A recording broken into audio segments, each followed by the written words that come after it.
action needed. And with a greater diversity of actors involved in developing and using well-being statistics, there's going to be a greater opportunity for innovation and concrete action. So today we're going to present a European Commission-funded project called Web-COSI, which is short for Web Communities for Statistics for Social Innovation. And this project has been all about using different activities, and especially with a focus on the use of digital technology, to reach different groups and actors and to encourage them to learn and to use well-being statistics. So we're looking at opening up to the general public with a particular focus on young people, and also for actors that haven't really been involved in this discussion to date, such as social entrepreneurs. So I'm going to quickly introduce our presenters today. First of all, we'll have Donatella Fazio, Senior Statistician from ISTAT, the Italian National Statistical Office. ISTAT is one of 4 partners of Web-COSI, along with OECD, Lunaria, an Italian NGO, and iGenius, a network of social entrepreneurs. Then we'll have Enrico Giovannini, who maybe doesn't need much of a presentation to this audience. He's former Italian Minister of Labor and Social Policies and the former Chief Statistician of the OECD. And he's the chair of the advisory board of Web-COSI. And then we're also going to be presenting today the award certificates to our 3 winners of a data visualization contest that we ran recently. And they're going to briefly present their really interesting entries. So I'm going to pass quickly to Donatella, who's going to tell us a bit more about the Web-COSI project, what it is and what it's achieved.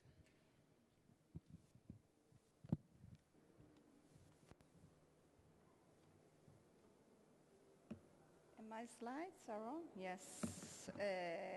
Good afternoon to all of you. I'll give a brief presentation of Web-COSI experience that has really worked to open up statistics to new audiences. Web Communities for Statistics for Social Innovation is built up on the conviction that statistics, data and information leading to knowledge are fundamental to drive individual and collective behavior for better lives. Web-COSI was designed to respond to the need for investing in communication and new technologies, aiming to implement the engagement of society at large with statistics beyond GDP to foster their understanding and usage, opening up to non-experts, map how digital initiatives function to engage citizens and to exploit online data and information, implement tools for producing, collecting, visualizing information and data, bridging top-down and bottom-up approach. Web-COSI capitalizes on the 2 epochal revolutions that are characterizing the present era, the ICT explosion and the beyond GDP movement. They together push to enlarge the traditional vision on how to deal with statistics, opening the dialogue among expert and non-expert toward the social innovation based on knowledge. In the next slide, you see the framework within which Web-COSI has worked. The objectives are essentially 2. Construct better statistics, exploiting how to exploit new sources of data, to complement official statistics with unofficial ones, to foster their understanding and usage, empowering the dissemination and communication of statistics, using Web 2.0 platform and tools. To reach these objectives, old and new stakeholders are involved, interacting among them, each one with his roles, needs, and expectations. In each box, you can see the various actors. The National Statistical Institute, the historical producers of official statistics, are now called to exploit new sources of data to foster statistical production. They have to consider the trade-off between new data and their quality, validation, privacy and legality are enormous issues for NSI. The academia and the research world, jointly with the NSIs, contribute with theoretical and applicative projects to explore the potential of new sources, text mining, web scraping, georeferred data. Moreover, academia is beginning to complement traditional statistical and economic courses with new ones to deal with the new statistics and with the new ways of dealing with them. The civil society organizations are proactive protagonists to exploit the potential of locally generated data to push policy actions close to real citizen needs. The social entrepreneurship, a growing economic reality within its needs of quantitative and qualitative data to carry out its diverse ventures and foster the social business. The business world involved from different perspectives. On one side, ICT enterprises are data provider. Google, Facebook generate huge volume of data via their portals. On the other side, the enterprises need to understand the new statistics beyond GDP to read better the market.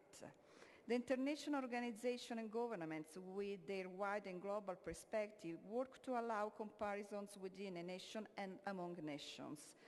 Particular attention has to be given in this framework to young people. They are key stakeholders.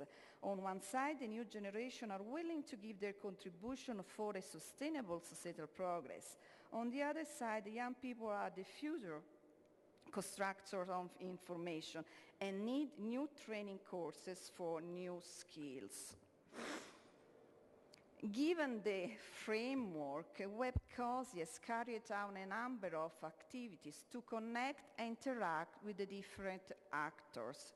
4 online discussions, 5 workshops, 4 focus groups, the participation in national and international conferences and events, and the activity of Web-COSI to foster the dialogue among the different actors.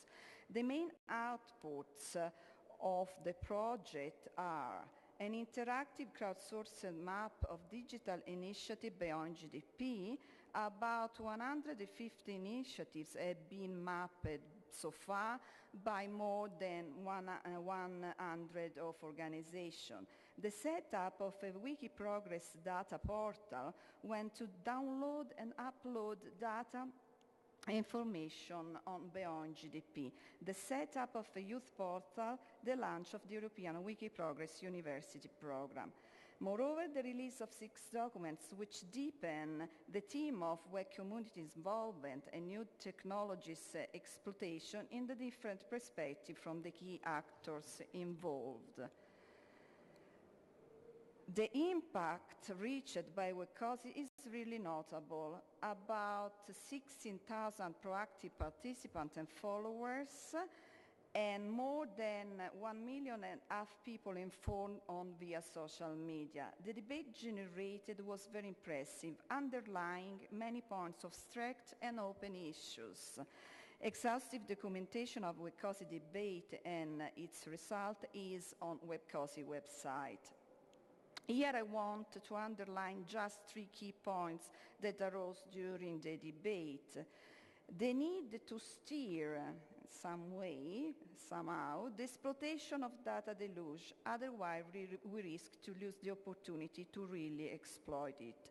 The need to foster the policy use of beyond GDP statistics. From the construction to the policy use of them is the crucial point of new measurement beyond GDP. The need to facilitate the access to statistics. In this direction goes the data visualization competition launched by Wikiprogress. Here we have the 3 winners, Alicia, Andrew, and Fidel, who will present their works. For me, what have I done? Nothing, but it's all for me just to tell you that there is the final conference of the project, the 3rd of December in Paris, and you can be informed in stand 23 about the project and at the exhibition area. Thank you for your attention. Thank you, Donatella. Nico, I'd like to pass to you. You've long been a champion of beyond GDP statistics since the first OECD World Forum in 2004. Can you tell us a bit about why it's so important to do these kind of initiatives? Why do we need to be broadening up the use of well-being statistics? Thank you, Kate. I have to say that it is really an incredible pleasure to be here to talk about these issues. You may be noticed that the title of this forum is Statistics, Knowledge and Policy. This is the title of the whole series of world forums that we had organized at the OECD. And when I designed this in 2003 and we agreed on this title, we already had the clear idea that statistics that are not transformed into knowledge cannot change the way in which policies and our lives are designed and carried out. This is why, since the beginning, we associated to the forum events with designers, web designers, and we started a series of workshops on data visualization. We did that at the OECD when I was Chief Statistician of the OECD, when very few others were doing this. So I'm talking about 10 years ago. And it's so a great pleasure to see that now this is really mainstream. And today we will award 3 very young persons who have contributed to this with this idea of using new tools to visualize statistics. One of the reasons why we need to do that is because not everybody is able to deal with figures, with numbers. The neuroscience studies show that our brain is not necessarily able to deal with figures, with probability, and so on. And whenever we have a problem, we tend to visualize the problem. I repeat here a test, if I can engage you for a minute, that Professor Spiegelhalter made at the International Statistical Institute conference years ago. So suppose that you have 2 balls, glass balls, where you have little balls and you have to pick up the red one to win something, money. And you have 2 options.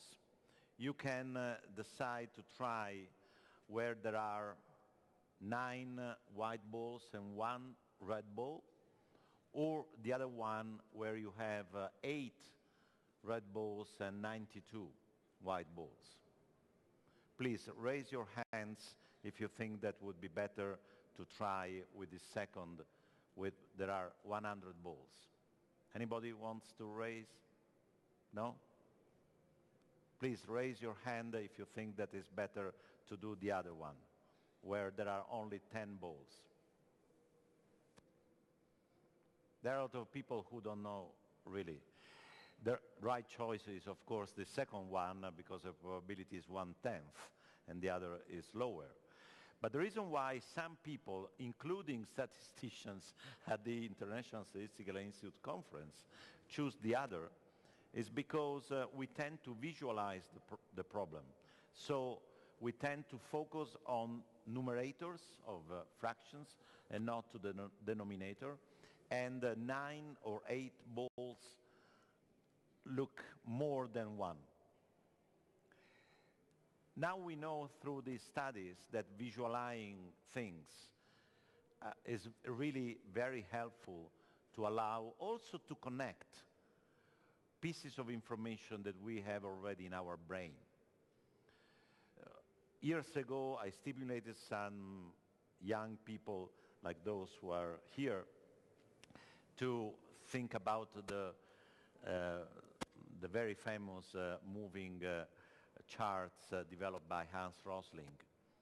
And these young guys cracked immediately the software in a couple of weeks, and they developed something very similar, and they showed me something with the evolution of the Uganda life expectancy. I don't know how much you know about the story of Uganda. I know very little. But anyway, this chart was showing that life expectancy was growing, and they also showed the picture of the president at the time when Uganda was experimenting an increase in life expectancy. And then they put in this chart the picture of Idi Amin, the dictator that made really a huge mess in Uganda, and of course life expectancy went down.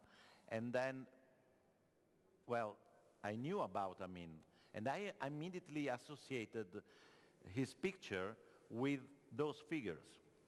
And then they also associated some images of the war, and that, so this helps us very much in connecting facts that we already have in our mind, but we never connected before.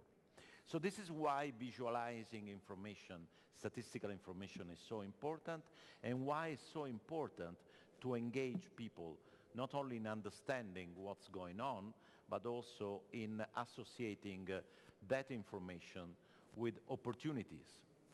So these new platforms normally tend to do what is called mashing up data, charts, dynamic charts, and other pieces of information.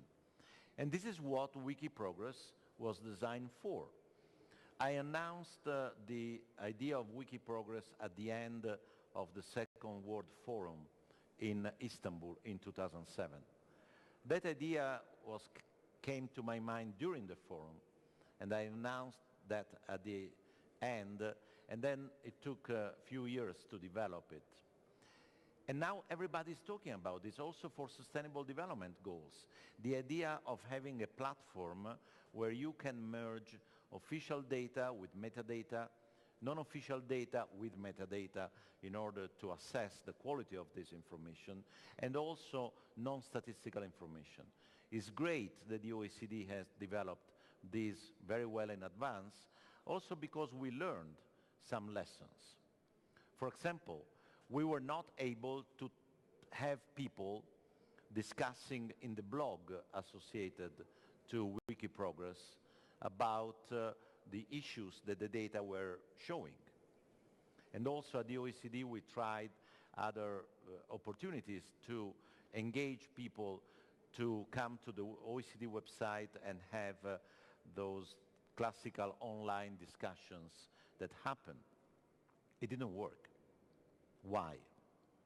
Because people were used to discuss about, I don't know, gender inequality or climate change and so on in other platforms. They had never seen Wikiprogress as a place to have those discussions, but as a resource to extract data and metadata and mash them up and then take them where the civil society is used to discuss about these issues. This is an important lesson that we should learn, especially when we want to have civil society discussing, starting from data. Because this data shouldn't be only accessible, but also easy interoperable in a sense. The platforms then, they have to be able to speak to each other. People must be able to transfer this data to other platforms without an extra cost. And in this way, they can really use that information for stimulating the debate.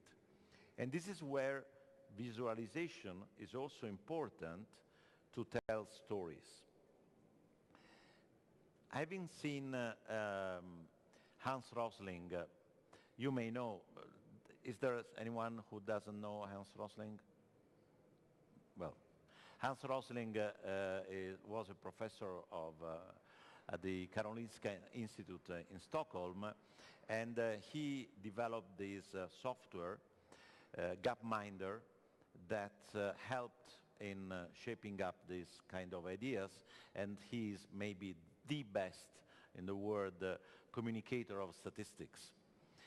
He came to the first World Forum in Palermo in a parallel session, and then the last day we had a hall because someone didn't come, and my people said, you must give him some space.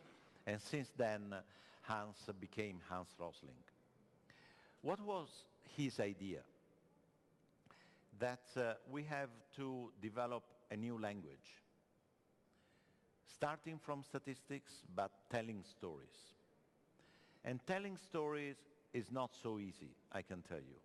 At the OECD, we tested also the possibility of doing this kind of small charts and stories together, or having these 2 minutes like weather forecasts clips.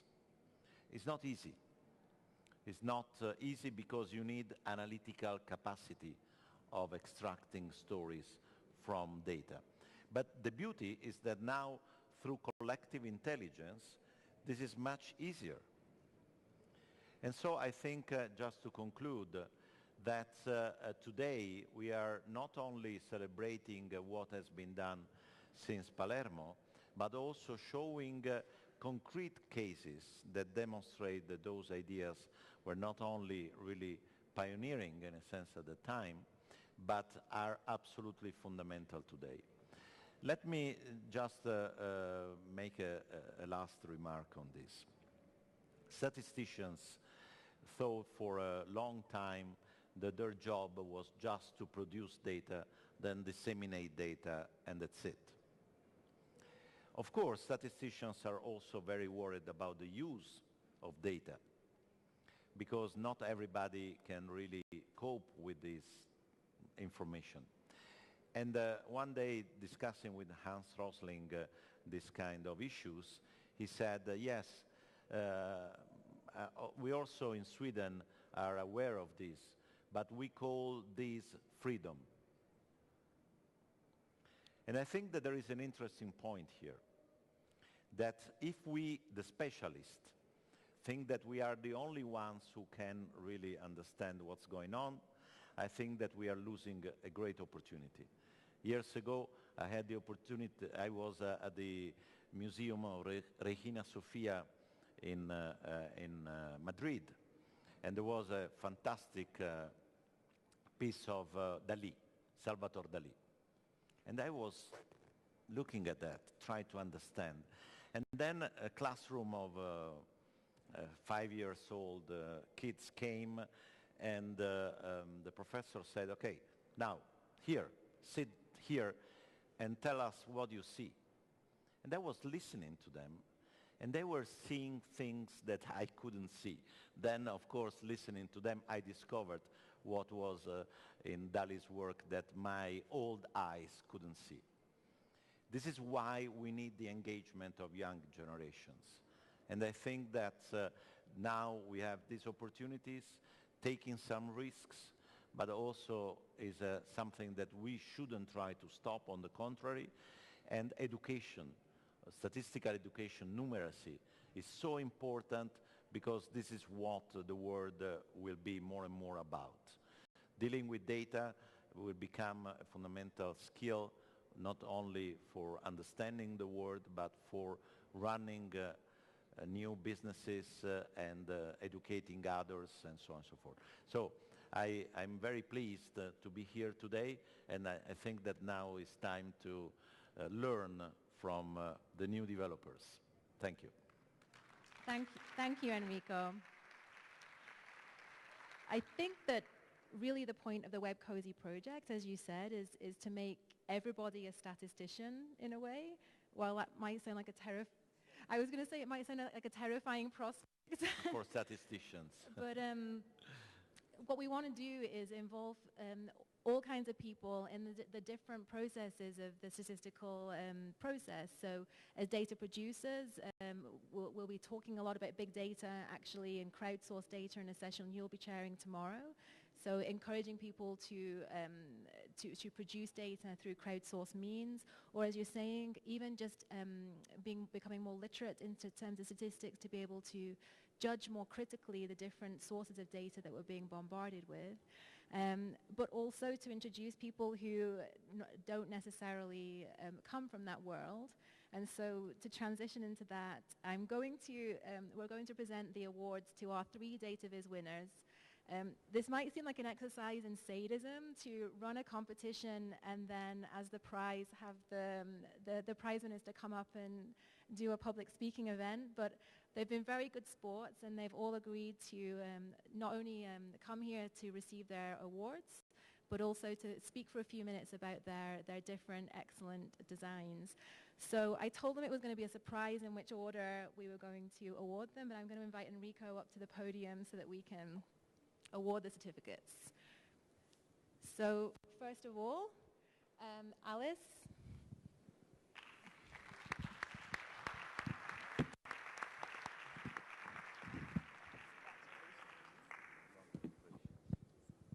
Congratulations. So Alice produced an infographic on the topic of access to higher education. And so she's going to just talk for a few minutes about her thought process and what she was trying to show here. Cool. Thank you so much, Kate, Enrico, Donatella, everybody at Web-COSI and Wikiprogress for making this incredible opportunity possible. It's really been an amazing experience here. My visualization explores how access to higher education is unequal, and also how when we look at data at a disaggregated level, it paints a very different picture than we just focus on high-level summary statistics. So when we look at this overall trend, we see that the percentage of 25 to 34-year-olds in OECD countries with college educations has increased over time, which is a really positive development. But when we drill it down into the details, we see that certain groups of young adults are overrepresented among these college graduates. And in particular, access to higher education opportunities seems to be very much driven by family backgrounds. So the way I chose to visualize this inequality was starting with this dark gray circle. This dark gray circle is scaled to represent the share of young adults who have attained a college degree. I then break them down using these colored circles by their parents' level of educational attainment. So the green circle represents the share of young college graduates whose parents are themselves college graduates. The orange circle represents those whose parents have at most an upper secondary degree. And the red circle is those whose parents have less than upper secondary education. So the question really becomes, is this breakdown representative of society as a whole? And to answer that, I use these unfilled circles to share the share of young college graduates, the share of young adults in these countries whose parents have a certain level of educational attainment. So it's really this overlap between the filled circle and the unfilled circle that gives us a sense of who's really overrepresented and who's underrepresented on college campuses, who is having more access to educational opportunities. And so unsurprisingly, we find that children of more educated parents are themselves more likely to pursue higher levels of education than children of less educated parents. And this is a real issue because higher levels of education are related to better economic outcomes, better health outcomes, and higher levels of social engagement. So I think in light of today's discussions on how do we ensure that prosperity is shared by all, I think this is an important reminder of when we craft policy to make sure that we don't build systems that perpetuate this kind of inequality. Thank you. Thank you so much, Alice. Did you get this idea? How did I get this idea? I was actually inspired by an article I read in The Economist that was exploring how a person's level of educational attainment was really determined by their own parents' level of educational attainment. And so just this idea of inequality has been such a big topic in the news these days, and we see particularly these days young people are also really struggling in the job market. So it just seemed like a topic that I was really interested to explore, and there was great data available. Great. Thank you. Thank you so much, Alice. So next up, we'd like to present the award to Andrew Mollica.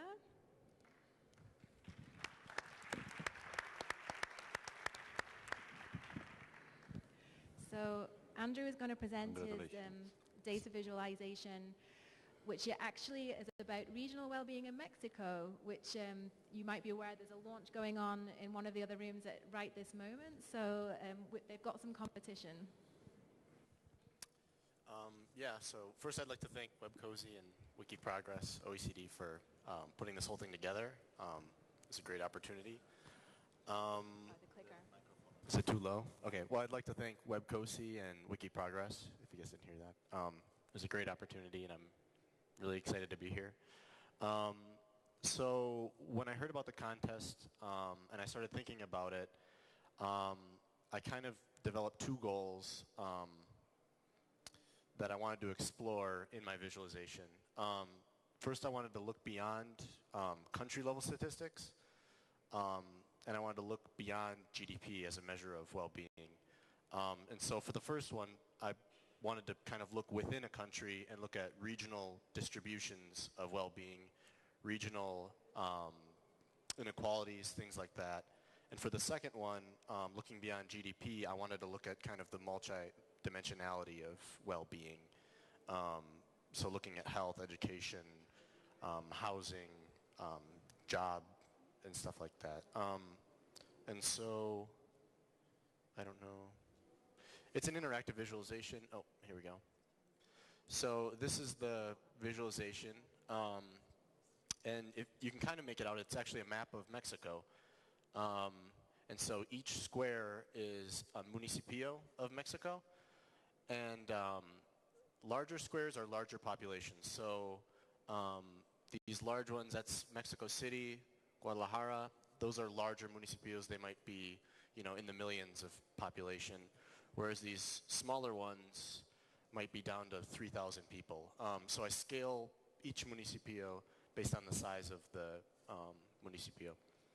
And the color is the well-being index. So the darker the color, the greater that index is. So right now I have highlighted income, which is blue. So darker blue municipios are those that have higher levels of income. Those that are lighter and less saturated are those that have lower levels of income. And so right now all you can see is income, but if you click over here onto education or housing, right here it's selected to health, you can change which one gets displayed on the map, see how these things change based on different well-being indexes. You can also hover over a specific square here. So these are percentiles. So right now, when you hover over this square, this is the 60th to 80th percentile of health. So those displayed right now are those that have, above average, but not the highest level of health. And you can hover and select different things to kind of see how these well-being indexes correlate and how they vary across the country, basically. I don't know what else. Oh, and so this is kind of looking at everything at once. I also wanted to be able to look at a specific municipio at a time. So if you hover over a single square, you'll see which municipio that is, and also see how it ranks. So those that go to the right of the middle there, that means they're in the top 50%. It means they're above median, they're basically above average. If the bar goes to the left in this category, it means it's below average. And so you can kind of drill down onto one specific municipio and see how it compares to the rest of the country. And then what I do is I just look at, one region, zoom in. Here's Guadalajara, and the kind of region, looking at all these different measures. So I have a hard time reading. I think this is income, health, housing, or education, housing, health, jobs, and safety. So you can kind of see how they all, correlate, basically. I mean, if you look at Guadalajara, which is this big one, it ranks very well in just about everything compared to all other municipios.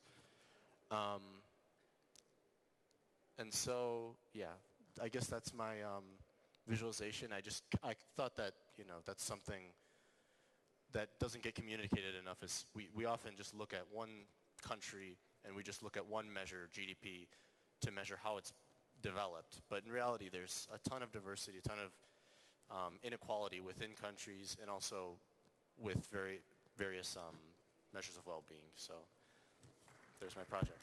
Wonderful. Thank you, Andrew. Thanks very much. And last but not least, Fidel Tomé.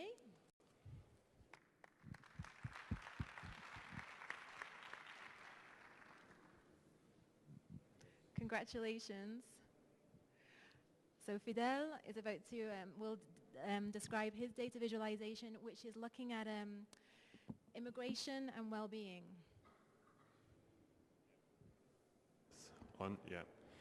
So also many thanks to Kate and Enrico and to the whole web. This one, okay. Many thanks to the Web-COSI team and the Wikiprogress team for giving me the great opportunity to get to this World Forum and also to get to Guadalajara.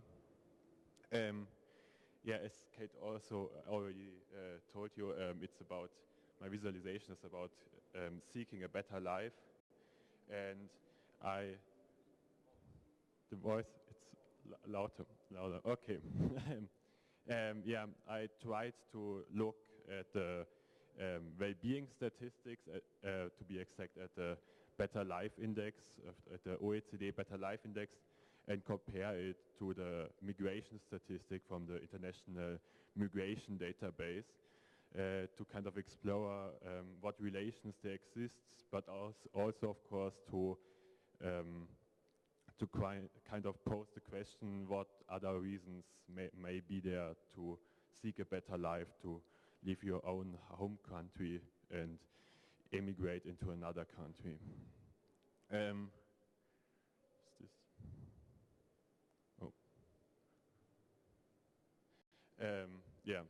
First, let's take just as an example a look to Brazil, and you see in the middle there's kind of the whole graph thing, and you have these little points which kind of indicate the importance of the single well-being indicators in Brazil. So to the Brazilian people, something like health and education is really important.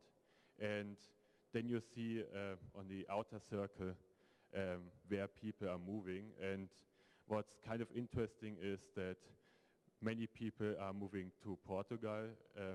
However, it's not the perfect match to what people find most important in Brazil. But it's of course the same language that they speak, so that's kind of the parallelity there. And just go further. Yeah, here see again, education and life satisfaction is really important, and there's Portugal in kind of focus. Let's take a look at Mexico. That's kind of a special case, of course, because there's really a huge amount of people moving to the United States. About 150,000 people emigrate into the United States, and it's also a really good match. But of course there are other countries which have also a really good match, like Germany or Switzerland, who would also be a good country for Mexican people to search for a better life. However, those countries are much more far away, and so kind of the United States seems to be the obvious choice. On the other hand, and what is kind of a key finding, of course, but in some way also obvious, is that most people who emigrate or search for a better life move from a country with a low or relatively low well-being standard to a country with high standard. So if we would take a look at the United States, there are only like 5,000 people migrating from the United States to Mexico per year. So that's a huge difference. You can also see this in European countries, where there's a kind of high inner European migration, but also many people moving from Spain to Germany or from Portugal to Switzerland, and not so many the other way around. Okay, I think that's it. Thank you, Fidel. Thank you so much, and maybe one last round of applause for them being such good sports.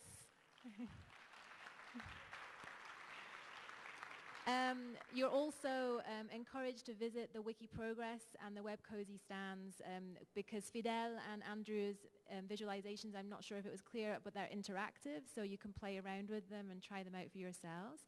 We've got a couple of minutes. Does anyone have any questions for any of the panelists? Just here? Sorry. Over here? Oh, here.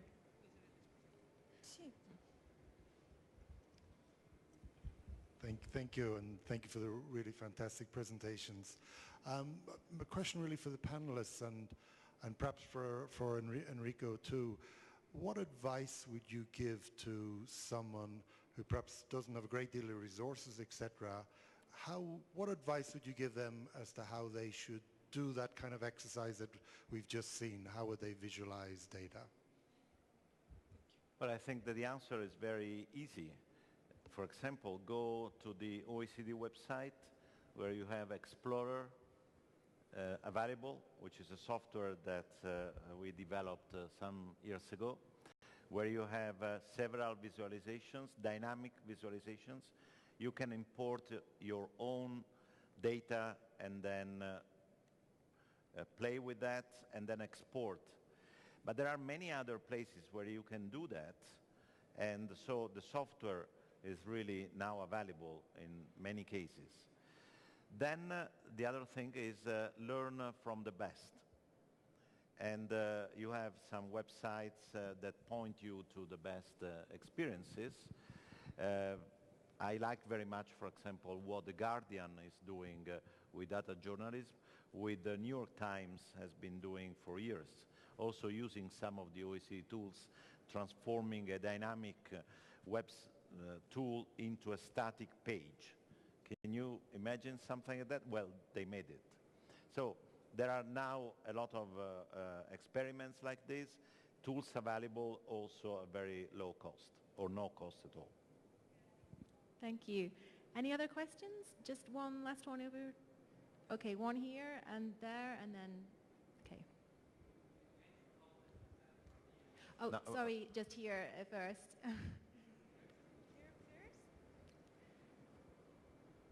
Hola, buenas. Good afternoon. My name is Roberto Mata, and I work in the National Commission of Security. And now an important project that we are applying to tackle crimes is exactly to incorporate tools of analysis and databases in order to have better analysis. One of the major challenges that we're facing is which technology we should incorporate in order to generate better tools, analytic tools, analysis tools.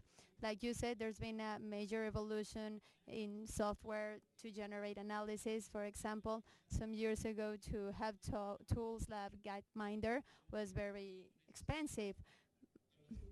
But in the last 4 or 5 years, software in the market I'm sorry, I only have 30 seconds. What advices of free software you can give us in order to develop analysis tools? And this question goes to the contestants.